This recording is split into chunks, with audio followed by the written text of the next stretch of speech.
Hi guys, I thought I would give you another Fusion video. Um, Everyone designs differently in Fusion, but I was just gonna show you a little bit of how I think when I design in Fusion.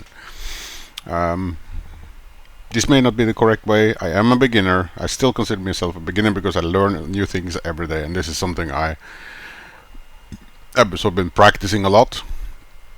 And if you want to have fully constrained sketches and you want to have a single point you can change to move things around, or maybe 2 points, then this tip is for you. So here you see I have migrated this outlines and everything that I have here. I have migrated that into the sketch because I redid the sketch, and when I did that I started by having a reference point, this one. I projected that one from the original sheet metal, and then I also projected a reference edge, which is this one, the blue one here. Now the reason I did that is because you need to have 2 points to start as a reference point. It's a let me see if I find my camera. It's a height, and then you also need a side reference. These two references tell in 3D space that okay, link to this, and that will make it constrained. So what I've done is I have those two as the first focus points, and then I have made this one, and that is the first initial design thingy. That one is this. That one is this amount from the point I made up here, and then this one here has a certain length, which is this one.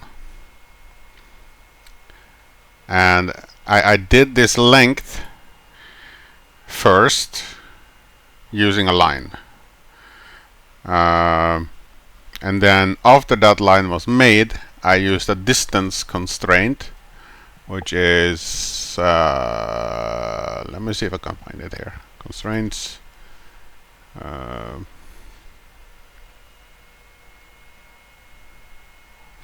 You press D on the keyboard and it looks like this. Basically, it makes it possible for you to make a link between 2 points, and then that will constrain them together by that specific width. Anyway, what this makes is that everything else I design will be from this point, which means that after that, if I need to adjust the height vertically or the width, I can only adjust this value or this value, and everything will change with it. Like if I go in here and I said, okay, I want it to be 160, everything will move downwards. If I want that to be further away from the edge, like let's say 9, I can just type 9 there. So it moves everything that's constrained around that specific point. Now, there is one way you can mess this up. It's if you over constrain something. Like here, normally you can constrain the edges here to this line here, but you do not want to do that. And the reason for that is that you create an extra point. Instead of having 2 points you change later, you have to change 3 points, and that third point will lock in place the rest of the sketch. Because if you try to change the 2 first points, you cannot, because the third point will prevent the movement of the rest of the sketch. So how do you get around this? Well, you do a reference to a part of the other part of the sketch, which is inside this part, which means that any point in the sketch here or there or here or there can work as a reference. So any points in here or any points in here or here, as long as it's outside or on this side of the sketch, it will work fine. But if you constrain it to the edge, either here or at the bottom of a different projected object, it will constrain, but it will over constrain the sketch in a way that you cannot move it. So the best way I can illustrate this is by just doing it. So let's say I want this, and I constrain it to the edge here. That will make it go black. It's fully constrained, okay? But if I then try to go and change this value 9, it will only move the top part, because this part here is constrained by this one. And the same thing is if I go here and I over constrain to a different point up here, it will create a different problem. So try to avoid these kind of constraints. So what you can do here is instead you can constrain this one to, let's say, this point, or that point for that matter. So if I go in here and I select, okay, I want to constrain it to that point, you get the same effect. But if you then go and change the value here, like if I changed it before I couldn't move, if I changed that to 9, now you see the whole sketch move. I can do it more obviously, let's say 15, see the whole sketch move. So if you want to follow my example and want to have as few reference points as possible with, then I do advise having 2 locking points for constraints, and then 1 line that goes out, and then everything outside here you design with references to each other. Do not re-reference to anything outside, because it makes it impossible for you to how should I call it? You basically you group together certain parts of your sketch, so you can adjust those small groups of objects together. So in a way you are grouping the sketch items together in small groups. I don't even know if they teach this in any kind of CAD school or anything, but this is something I figured out by myself, because I found I always over constrain my models and I couldn't figure out where to actually release it. And the problem was I might have here I might do a reference to here, and here I might do a reference to here, and here I might do a reference to, or maybe this object. So try to avoid constraining outside your own group. So in a way it's like that is the daddy of all the groups, all the child groups within this collection of objects that you have here. Okay, so you can constrain to any kind of reference point that is there, but you cannot constrain to points that are outside this once you start constructing inside the group. So I thought I would just share this, because it does make it a lot easier to work with groups of sketch objects once you constrain them. And the problem is also, if you do not constrain everything, I had that one guy comment and said, oh, I'm just very careful on how I make something if I cannot constrain it. That works until you get to a problem like this, where you maybe later into the sketch you accidentally constrain something to something that wasn't constrained and it goes constrained, but when you then move that object, then everything just goes skewed, maybe by a micromillimeter, and then your whole design is no longer 90 by 90 degrees. And I have experienced that so many times. It's a nightmare, because then you cannot go back into the design and figure out what you did wrong. So my recommendation is, I'll even bring up paint here. Let's see, here's paint. My recommendation is that if you want to, let's say you want to make a big design, then you have imagine a square. Yeah, so you have always got a height reference. Let's see, I need lines here. Height reference, and you have a width reference, and then you get a daddy reference. Okay, and that is the start of your group. So everything inside here will be a collection of groups. So only then make references to any parts of any objects within this group. Okay? So if you make another one here, let's say you want to have a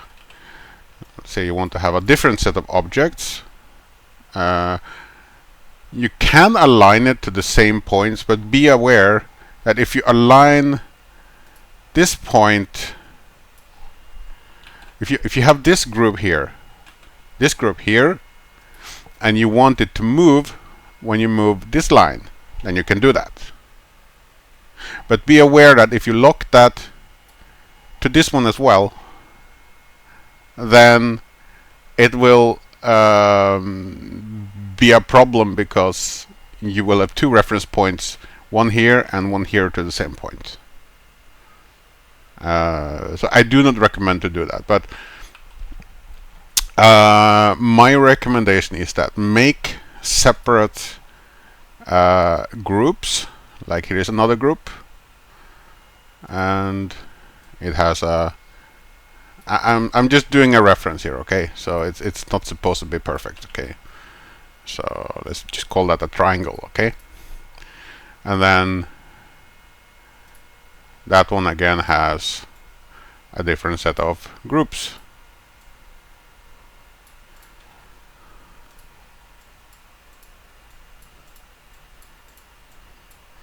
So if you move this and this, then that one you can move it similar. So in a way, that is how I think when I design in CAD now, after having been using CAD now for 1.5 years. I like Fusion 360. One of the reasons I like it is because of this. Because I tried to do something similar like this when I started out in Onshape. And one of the major problems I had was that I didn't have a function where I could like I could not make a line, because it, as soon as I released it, it dropped and it stayed in place. So, but with Fusion 360, as long as I don't release it, I can move it around like this, and also I could, when I have clicked on it, I sometimes get this, and you can, without having to re-click, you just make new points. To be honest, that is the one of two reasons why I quit using Onshape. And the second reason was because Onshape really sucks with small details. Sorry, I have a bit of a hiccup. I made a fan header like this, and inside that fan header I had I wanted to make grids, and I made lots of grids. And then I made another circle inside there, and I wanted to extrude so that these parts here were like grid lines, and Onshape was not able to do that. Fusion 360 was. That was the second reason why I changed to Fusion 360. Fusion 360 was kind of hard to start with for a beginner who was used to Onshape, which was really easy, by the way. Onshape was really easy for a beginner, but Onshape lacks features and user friendliness when it comes to becoming a little bit more advanced. So anyway, I just wanted to tell you about my the way I work with groups when I sketch, and I really hope this can be helpful to other people. And if you like this kind of content, like, subscribe, and make me monetized. Just kidding. I actually enjoy making videos for you guys. I enjoy every single comment I get. I had to go over all my videos and change them to hold all comments, because I like to be able to filter out manually what I leave on my channel. I do try to answer all comments, but like flaming and stuff like that, I do not I do not release that into the comment fields. I do love a good discussion. I have found some users who are, of course, they are more knowledgeable, and I really like to get confronted with issues I may not be correct in, and I totally appreciate that. I really do, because there is no way to learn if you don't listen to other people when they have something to say. Sometimes it's not the same thing you want to do or appreciate, but you can get to the same destination by using different methods. And if you learn all the methods, you are more richer than you were if you only stick to your own principles. Sometimes you get used to do things your own way, and I think that's fine for me. But sometimes I realize that other people don't accept those views, and they want to force their opinions onto others. And I know I'm kind of hypocritical or something when I say this, but I do things my way, other people do things their way. But I do learn, I do listen from other people's views, and believe it or not, if I see a comment and say, oh, you can do it like this, I go into Fusion or wherever and I try to do it that way to see, do I like that way of doing it? Because when I do it that way, I will learn from it. And I do highly recommend that everyone keep an open mind if you are a beginner, because most of my videos are beginner related, because I am a beginner when it comes to CAD. I think you would probably say I'm not a beginner when I've been doing this for 1.5 years, but I learn new things every day. And I'm talking about basic things. So anyway, I'm gonna stop this here. Thanks for watching, and see you in the next one.